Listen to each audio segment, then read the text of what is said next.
আসসালামু আলাইকুম, স্বাগত জানাচ্ছি আরটিভি রাতের সংবাদে। আপনাদের সঙ্গে আছি আমি নাবিলা হাসান। অবশেষে নতুন রাজনৈতিক দলের দায়িত্ব নিতে উপদেষ্টা পরিষদ থেকে পদত্যাগ করলেন নাহিদ ইসলাম। তিনি অন্তর্বর্তী সরকারের তথ্য ও সম্প্রচার মন্ত্রণালয় এবং ডাক, টেলিযোগাযোগ ও তথ্য প্রযুক্তি মন্ত্রণালয়ে দায়িত্ব পালন করছিলেন। দুপুরে প্রধান উপদেষ্টার বাসভবন যমুনায় উপদেষ্টা পরিষদের অনানুষ্ঠানিক বৈঠক শেষে প্রধান উপদেষ্টা অধ্যাপক ডক্টর মোহাম্মদ ইউনূসের কাছে পদত্যাগপত্র জমা দেন তিনি। খান আলামিনের রিপোর্টে বিস্তারিত। বৈষম্য বিরোধী ছাত্র আন্দোলন ও জাতীয় নাগরিক কমিটির নেতৃত্বে আগামী 28 ফেব্রুয়ারি আত্মপ্রকাশ হতে যাচ্ছে শিক্ষার্থীদের নতুন রাজনৈতিক দল। দলের আহ্বায়ক হওয়ার কথা বৈষম্য বিরোধী ছাত্র আন্দোলনের অন্যতম সমন্বয়ক ও স্বৈরাচার শেখ হাসিনা সরকার পতন আন্দোলনের অন্যতম প্রধান মুখ নাহিদ ইসলাম। এজন্য অন্তর্বর্তী সরকারের উপদেষ্টা পরিষদ থেকে তার পদত্যাগের গুঞ্জন চলছিল বেশ কয়েকদিন ধরেই। অবশেষে সেই ঘোষণা এলো। প্রধান উপদেষ্টার বাসভবন যমুনায় উপদেষ্টা পরিষদের অনানুষ্ঠানিক বৈঠক শেষে প্রধান উপদেষ্টা অধ্যাপক ডক্টর মোহাম্মদ ইউনূসের হাতে পদত্যাগপত্র জমা দেন আলোচিত এই ছাত্রনেতা। পরে যমুনার সামনে সাংবাদিকদের কাছে পদত্যাগের বিষয়টি জানান নাহিদ ইসলাম। আমি প্রধান উপদেষ্টা বরাবর আমার পদত্যাগপত্র জমা দিয়েছি। আমার যেই দুইটি মন্ত্রণালয় ছিল, তথ্য ও সম্প্রচার এবং ডাক, টেলিযোগাযোগ এবং তথ্য প্রযুক্তি, দুইটি মন্ত্রণালয়ের দায়িত্ব থেকে আমি ইস্তফা দিয়েছি। জুলাই ফাউন্ডেশন, জুলাই শহীদ স্মৃতি ফাউন্ডেশন সহ সরকারের যেই সকল কমিটিতে আমি ছিলাম, এই সকল কমিটি থেকে একই সাথে ইস্তফা আমার হচ্ছে। বলেন, জনগণের সাথে মিশে গণ অভ্যুত্থানের আকাঙ্ক্ষা পূরণ করতে চান, সেজন্য সরকারের চেয়ে রাজপথেই ভূমিকা রাখার সুযোগ বেশি। দেশের বর্তমান যে পরিস্থিতি, সেই পরিস্থিতিতে রাজনৈতিক শক্তির উত্থানের জন্য আমার রাজপথে থাকা প্রয়োজন, ছাত্র জনতার কাতারে থাকা প্রয়োজন, এবং আমরা যে গণতান্ত্রিক পরিবর্তনের আকাঙ্ক্ষা করি, সেই আকাঙ্ক্ষার জন্য আমার যে গণ অভ্যুত্থানে যে ছাত্র জনতা অংশগ্রহণ করেছে, সেই শক্তিকে সংহত করতে আমি মনে করেছি যে আমার সরকারের থেকে, আমার সরকারের বাইরে রাজপথে আমার ভূমিকা বেশি হবে। নাহিদ ইসলাম স্বৈরাচার পতন আন্দোলনের সামনে থেকে নেতৃত্ব দিয়েছেন, এজন্য তাকে আটক হতে হয়েছিলেন নির্যাতিত। হাসিনার পতন হয় তার এক দফা ঘোষণার মধ্য দিয়ে। এই ফ্যাসিবাদী শাসন ব্যবস্থা বাংলাদেশ থেকে তার পতন করতে হবে। শেখ হাসিনা পালিয়ে যাওয়ার পর 8 আগস্ট তিনি অন্তর্বর্তী সরকারের উপদেষ্টা হিসেবে শপথ গ্রহণ করেন। পরে একই সঙ্গে সামলান তথ্য সম্প্রচার এবং ডাক, টেলিযোগাযোগ ও তথ্য প্রযুক্তি মন্ত্রণালয়ের দায়িত্ব। ইন্ডিয়ান গভর্নমেন্টও। খান আলামিন, আরটিভি, ঢাকা। সরকারের ভেতরের কারো কারো বক্তব্যে দেশে অস্থিতিশীলতা দেখা দিয়েছে বলে মন্তব্য করেছেন বিএনপির ভারপ্রাপ্ত চেয়ারম্যান তারেক রহমান। সরকারকে নিরপেক্ষভাবে দায়িত্ব পালনের আহ্বান জানান তিনি। কুমিল্লা মহানগর বিএনপির কাউন্সিলে এসব কথা বলেন দলের ভারপ্রাপ্ত চেয়ারম্যান। বিভেদ সৃষ্টির মাধ্যমে ঐক্যে ফাটল না ধরাতে রাজনৈতিক দলগুলোর প্রতি আহ্বান জানান তারেক। বিস্তারিত জানাচ্ছেন নাজিব ফরাইসি। কুমিল্লা মহানগর বিএনপির কাউন্সিলে ভার্চুয়ালি যোগ দেন দলের ভারপ্রাপ্ত চেয়ারম্যান তারেক রহমান। এ সময় মহানগরের নতুন নেতৃত্ব ও সারা দেশের নেতাকর্মীদের জনগণের কাছে দলের নীতি ও আদর্শ তুলে ধরার আহ্বান জানান তিনি। বাংলাদেশে আমরা অস্থিরতা দেখতে চাই না। পলাতক স্বৈরাচার প্রত্যেকটি রাষ্ট্র কাঠামোকে ভেঙে চুরে গুড়িয়ে দিয়ে গিয়েছে।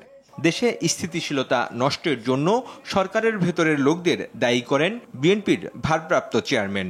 অন্তর্বর্তীকালীন সরকারের কিছু কিছু ব্যক্তির বক্তব্যে বিভিন্ন রকম অস্থিতিশীলতা তৈরি হচ্ছে। আমরা দেখছি অর্থনীতিতে অস্থিতিশীলতা, আমরা দেখছি সমাজের বিভিন্ন শ্রেণীতে বিভিন্ন অস্থিতিশীলতা, আমরা দেখছি প্রশাসনের বিভিন্ন স্থানে বিভিন্ন অস্থিতিশীলতা। আমরা আশা করব অন্তর্বর্তীকালীন সরকারের প্রতি মানুষের যে নিরপেক্ষতা প্রত্যাশা, সে নিরপেক্ষতা তারা বজায় রাখবেন। রাজনৈতিক দলগুলোর মধ্যে ঐক্য সুসংহত করার আহ্বান জানিয়ে তারেক রহমান বলেন, ঐক্যবদ্ধ থাকলে ষড়যন্ত্রকারীদের পরিকল্পনা ভেস্তে যাবে। যত দৃঢ়ভাবে আমরা ঐক্যবদ্ধ থাকব, আমরা দেশের বিরুদ্ধে, গণতন্ত্রের বিরুদ্ধে যারা ষড়যন্ত্রকারী, তাদের পরিকল্পনা তত বেশি ভেস্তে যাবে, তত দ্রুত ভেস্তে যাবে। দ্রুত নির্বাচন চাওয়াকে অস্বাভাবিকভাবে দেখার সুযোগ নেই বলে মনে করেন দলটির ভারপ্রাপ্ত চেয়ারম্যান। তিনি জানান, নির্বাচনের মাধ্যমে ক্ষমতায় গেলে দেশকে এগিয়ে নেবে বিএনপি। শিগগিরই সেই পরিকল্পনা তুলে ধরা হবে। অন্যান্য রাজনৈতিক দলগুলোকে তাদের পরিকল্পনা দেশবাসীর সামনে তুলে ধরার আহ্বান জানান তারেক রহমান। বাংলাদেশের জনগণই সিদ্ধান্ত নিবে, তাদের পরিকল্পনাকে তারা সমর্থন দিবে। নাজিব ফরাইজি, RTV, ঢাকা। কাদা ছোড়াছুড়ি বন্ধ করে সবাইকে ঐক্যবদ্ধ থাকার আহ্বান জানালেন বিএনপি মহাসচিব মির্জা ফখরুল ইসলাম আলমগীর। বিকেলে ইঞ্জিনিয়ার্স ইনস্টিটিউটে জাতীয় শহীদ সেনা দিবস উপলক্ষে বিএনপি আয়োজিত আলোচনা সভায় তিনি আহ্বান জানান। বলেন, দেশকে গড়ে তোলার সুযোগ নস্যাৎ করতে ভারতে বসে শেখ হাসিনা একের পর এক ষড়যন্ত্র করছে। দেশের সার্বভৌমত্বকে দুর্বল করতে শেখ হাসিনা পরিকল্পিতভাবে 57 চৌকস সেনা কর্মকর্তাকে হত্যা করেছে বলেও অভিযোগ করেন মির্জা ফখরুল। অন্তর্বর্তী সরকারের প্রধান উপদেষ্টা অধ্যাপক ডক্টর মোহাম্মদ ইউনূসের উদ্দেশ্যে মির্জা ফখরুল বলেন, নিরপেক্ষতার সাথে শক্ত হাতে সরকার পরিচালনা করতে হবে। বিএনপি চেয়ারপারসন উপদেষ্টা জনাব আব্দুস সালাম পরের দিন যখন আমি ইন্টারভিউ শুরু করলাম, এই উপস্থিত আছেন আমাদের 4 নম্বর গেটের কাছে জাপান ফ্রেন্ডশিপ হসপিটালের উল্টা ফিজিক্যাল ট্রেনিং ক্যাম্পে, সেখান থেকে আমি 7টা কোটি কতক মানুষ তারা টার্গেট করেছে বিএনপিকে, মিথ্যা প্রচারণা অপপ্রচার করে বিএনপিকে হেয় প্রতিপন্ন করতে চায়। কারণ বিএনপি হচ্ছে সেই দল যারা এই দেশের স্বাধীনতা সার্বভৌমত্বকে রক্ষা করেছে অতীতে, এখনো করবে। কাদা ছড়াছড়ি বন্ধ করে, তর্ক বিতর্ক বন্ধ করে সবাই ঐক্যবদ্ধ থাকুন, যাতে করে ঐক্যবদ্ধ থাকার মধ্য দিয়ে আমরা একটা গণতান্ত্রিক জায়গায় পৌঁছতে পারি। নিজেরা নিজেদের মধ্যে হানাহানিতে লিপ্ত থাকলে স্বাধীনতা বিপন্ন হবে বলে সতর্ক করলেন সেনাপ্রধান ওয়াকারুজ্জামান। তিনি বলেন, নির্বাচনের দিকে যাচ্ছে সরকার, ঐক্যবদ্ধ না থাকলে আরও সমস্যার মধ্যে পড়তে হবে। এছাড়া পিলখানা হত্যাকাণ্ডের বিচারিক প্রক্রিয়া নষ্ট না করার আহ্বান জানান সেনাপ্রধান। আরও জানাচ্ছেন বিপুল দেব রায়। এবং শহীদ পরিবারের বক্তব্য আমরা শুনব। পিলখানা হত্যাকাণ্ডের বিচারিক প্রক্রিয়ায় যারা শাস্তি পাওয়ার যোগ্য তারা শাস্তি পেয়েছে। এর নেপথ্যে কারা জড়িত তা জাতীয় তদন্ত কমিশন বের করবে বলে জানান সেনাপ্রধান ওয়াকারুজ্জামান। মঙ্গলবার দুপুরে রাজধানীর রাওয়া ক্লাবে শহীদ সেনা দিবসের অনুষ্ঠানে এসব কথা বলেন তিনি। এই বর্বরতা কোনো সেনা সদস্য করেনি, সম্পূর্ণটাই তদানীন্তন বিজিবি সদস্য দ্বারা সংঘটিত। Full stop. এখানে কোনো ইফ এবং বাট নাই। সেনাপ্রধান বলেন, নির্বাচনের দিকে এগিয়ে যাচ্ছে সরকার, তবে নিজেদের মধ্যে হানাহানি বন্ধ না করলে স্বাধীনতা বিপন্ন হবে। আপনারা যদি নিজেদের মধ্যে ভেদাভেদ ভুলে একসাথে কাজ না করতে পারেন, নিজেরা যদি কাদা ছোড়াছুড়ি করেন, মারামারি কাটাকাটি করেন, এই দেশ এবং জাতির স্বাধীনতা সার্বভৌমত্ব বিপন্ন হবে। আমি আজকে বলে দিলাম, নাইলে আপনারা বলবেন যে আমি আপনাদের সতর্ক করিনি। যারা অপরাধ করছে তাদের ছাড় নেই জানিয়ে সেনাপ্রধান জানান, দেশ ও জাতিকে একটি সুন্দর জায়গায় রেখে সেনাবাহিনী সেনানিবাসে ফিরে যাবে। আমার অন্য কোনো আকাঙ্ক্ষা নাই, আমার একটাই আকাঙ্ক্ষা, দেশ এবং জাতিটাকে একটা সুন্দর জায়গায় রেখে ছুটি করা। I had enough. Last 7-8 months, I had enough. এর আগে বনানী সামরিক কবরস্থানে পিলখানার বিডিআর বিদ্রোহে নিহত সেনা কর্মকর্তাদের প্রতি রাষ্ট্রপতি ও প্রধান উপদেষ্টার পক্ষ থেকে সামরিক সচিবরা শ্রদ্ধা নিবেদন করেন। এরপর শ্রদ্ধা নিবেদন করেন 3 বাহিনীর প্রধান ও শহীদ পরিবারের সদস্যরা। শহীদ সেনা দিবস ঘোষণাকে বড় প্রাপ্তি জানিয়ে নিহত পরিবারের সদস্যরা জানান, প্রকৃত দোষীদের বিচারের আওতায় আনতে হবে। যারা এই ঘটনার মাস্টারমাইন্ড ছিল তাদের নামটি কিন্তু এই গত 15 বছর কোনোভাবে সামনে আসেনি। তো এখন স্বাধীন তদন্ত কমিশন হয়েছে, স্বাধীন তদন্ত কমিশনের মাধ্যমে তাদের নাম উঠে আসবে এবং তাদেরকে বিচারের আওতায় নিয়ে আসা হবে বলে আমরা শহীদ পরিবার আমরা বিশ্বাস করি। বিপুল দেবরাই, RTV, ঢাকা। পিলখানায় সংগঠিত নির্মম হত্যাকাণ্ডের সুবিচার নিশ্চিত করতে রাষ্ট্র হিসেবে বাংলাদেশ দায়বদ্ধ বলে জানিয়েছেন অন্তর্বর্তীকালীন সরকারের প্রধান উপদেষ্টা ডক্টর মোহাম্মদ ইউনূস। প্রথমবারের মতো দেশে জাতীয় শহীদ সেনা দিবস পালনের অংশ হিসেবে মঙ্গলবার এক বাণীতে কথা বলেন তিনি। পিলখানার শহীদ সেনা কর্মকর্তাদের গভীর শ্রদ্ধা ও বেদনার সঙ্গে স্মরণ করে প্রধান উপদেষ্টা বলেন, পিলখানায় বীর সেনা সদস্যদের নির্মম হত্যাকাণ্ডের পর অনেক বছর ধরে জাতিকে নানা বিভ্রান্তিতে রাখা হয়েছে।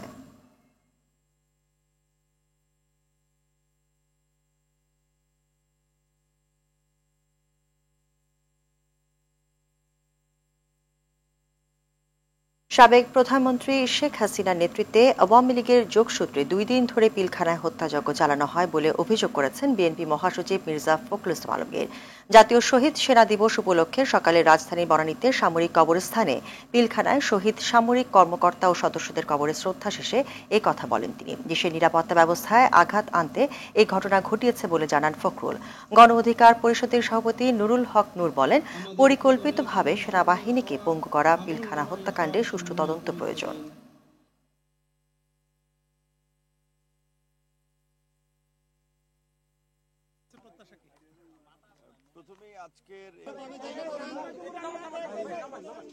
একটা স্বাধীন সার্বভৌম গণতান্ত্রিক রাষ্ট্রকে কিভাবে একটি ব্যর্থ অকার্যকর রাষ্ট্রে পরিণত করা যায়, তার জন্য 2009 সাল থেকে পরবর্তী সময় বাংলাদেশের বিভিন্ন প্রতিষ্ঠানগুলো আপনারা দেখেছেন ধ্বংস করা হয়েছে। আমরা আশা করব সম্পূর্ণ নিরপেক্ষভাবে, নিরপেক্ষ দৃষ্টিভঙ্গিতে যেন এই তদন্ত কার্য এবং পরবর্তী কার্যক্রম করা হয়। এটা বাংলাদেশের শত্রুদের উদ্দেশ্য ছিল, প্রধান উদ্দেশ্য ছিল বাংলাদেশের নিরাপত্তা ব্যবস্থায় আঘাত হানা এবং বাংলাদেশের সেনাবাহিনীর যেন মনোবল নষ্ট হয়ে যায়, যেন তারা দুর্বল হয়ে যায়, সেই কারণে এই ঘটনা হয়েছিল। চুরি, ডাকাতি, ছিনতাই রোধে অভিযান পরিচালনায় বাহিনীর কারো বিরুদ্ধে কোনো ধরনের গাফিলতি পেলে তাকে ছাড় না দেওয়ার হুঁশিয়ারি দিয়েছেন স্বরাষ্ট্র উপদেষ্টা মোহাম্মদ জাহাঙ্গীর আলম চৌধুরী। সকালে জাতীয় শহীদ সেনা দিবস উপলক্ষে বনানীর সামরিক কবরস্থানে শ্রদ্ধা শেষে এই কথা বলেন তিনি। স্বরাষ্ট্র উপদেষ্টা বলেন, পুলিশ, বিজেপি, র্যাব, আনসার বা কারা অধিদপ্তরে যে কেউ হোক না কেন, যারা ঠিকমতো কাজ করবে না তাদের কাউকে ছাড় দেওয়া হবে না।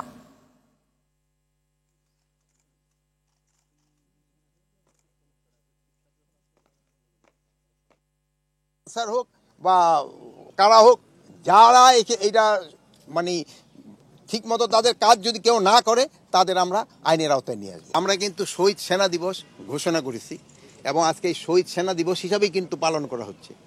আর আরেকটা দাবি ছিল যে বিচার, ওই জন্য কিন্তু আমরা কমিশন করে দিয়েছি, তাদের 3 মাস সময় দেওয়া হয়েছে, তাদের রিপোর্টের বেসিসে আমরা যারা দোষী সাব্যস্ত হবে তাদেরও বিচারের আওতায় নেওয়া হবে।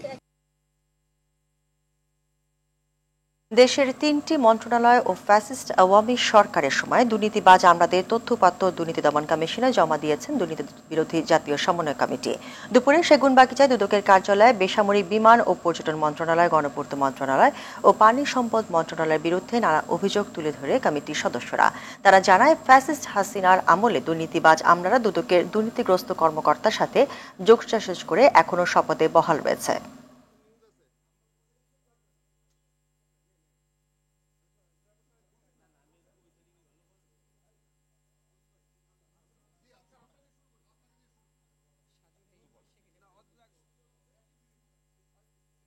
বাংলাদেশের 3টি মন্ত্রণালয়ে যে গুরুতর যে 3টি অভিযোগ, যেটা আমরা দুদকের চেয়ারম্যান বরাবরে আমরা সাক্ষাতের মাধ্যমে ওনার কাছে জমা দিয়েছি। আমরা বাংলাদেশের মধ্যম জনগণ, আমরা বাংলাদেশের সাধারণ জনগণ, আমরা নিজের জীবন বিনিময়ে হইলেও আমরা দুর্নীতিমুক্ত বাংলাদেশ গড়তে চাই। যারা সমাজের নেতৃত্ব দেবেন, বিশেষ করে রাজনৈতিক নেতৃত্ব, তাদেরকে ওই নৈতিক বিষয়গুলো জনসাধারণের কাছে বলতে হবে, তাহলে দুর্নীতি কমানো সম্ভব।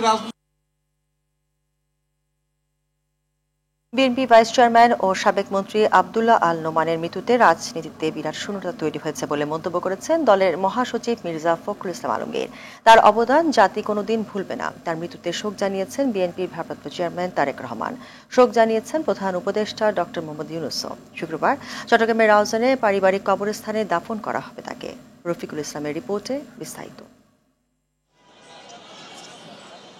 ফজরের নামাজ শেষে হঠাৎ বুকে ব্যথা অনুভব করেন বিএনপির ভাইস চেয়ারম্যান ও সাবেক মন্ত্রী আব্দুল্লাহ আল নোমান। সকাল 6টার দিকে রাজধানীর স্কয়ার হাসপাতালে নিয়ে যাওয়া হলে তাকে মৃত ঘোষণা করেন চিকিৎসক। পিতার মৃত্যুতে হতবিহ্বল হয়ে পড়েন ছেলে সাইদ আল নোমান। শোকে কাতর পরিবার ও সতীর্থরা। আমি সৌভাগ্যক্রমে তার সন্তান। ব্যক্তি আব্দুল্লাহ আল নোমান, রাজনীতিবিদ আব্দুল্লাহ আল নোমান, মন্ত্রী আব্দুল্লাহ আল নোমান, যাই বলি বাবা আব্দুল্লাহ আল নোমানের অনেক অনেক অনেক ঊর্ধ্বে।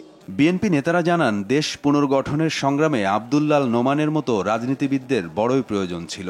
সহযোদ্ধাকে হারিয়ে শোকের সাগরে ভাসছেন তারা। যখন আমরা গণতন্ত্র পুনরুদ্ধার এবং রাষ্ট্র পুনর্গঠনের কাজে নিয়োজিত, সেই সময় এরকম একজন লোক খুব বেশি দরকার ছিল আমাদের পাশে। ওনাদের মতো রাজনীতিবিদদের বাংলাদেশে খুব প্রয়োজন। তৃণমূলের সাথে সম্পৃক্ততা দরকার, দেশবাসীর কল্যাণের জন্য নিবেদিত কাজ করে যাওয়া দরকার। বিএনপি মহাসচিব মির্জা ফখরুল ইসলাম বলেন, তার চলে যাওয়ার ক্ষতি অপূরণীয়, যা কখনোই পূরণ হওয়ার নয়। শুধু চট্টগ্রাম নয়, সারা বাংলাদেশের মানুষের কাছে একটি অতি প্রিয় নাম ছিল আব্দুল্লাহ আল নোমান। তিনি এই রাজনীতির জন্য অনেক ত্যাগ স্বীকার করেছেন, জেলে গেছেন বারবার, অসংখ্য মামলার আসামি হয়েছেন, এমনকি শারীরিকভাবে নির্যাতিত পর্যন্ত হয়েছেন। জাতিকে গঠনের ক্ষেত্রে এবং দলকে গঠনের ক্ষেত্রে তার যে ভূমিকা সেটা আমরা ভুলতে পারবো না। বাদ জোহর সংসদ ভবনের দক্ষিণ প্লাজায় আব্দুল্লাহ নোমানের প্রথম জানাজা অনুষ্ঠিত হয়। বাদ আসর পল্টনে দলীয় কার্যালয়ের সামনে অনুষ্ঠিত হয় দ্বিতীয় জানাজা। এ সময় নোমানের মৃত্যুর খবরে ছুটে আসেন দীর্ঘদিনের সহকর্মীরা।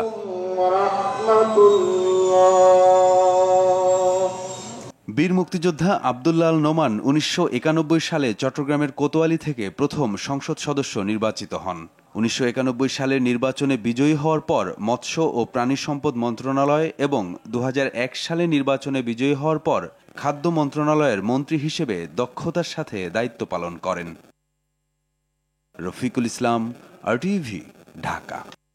রাতের সংবাদ এই পর্যন্তই। মধ্যরাতের সংবাদ 1টা দেখার আমন্ত্রণ রইল। ধন্যবাদ সবাইকে।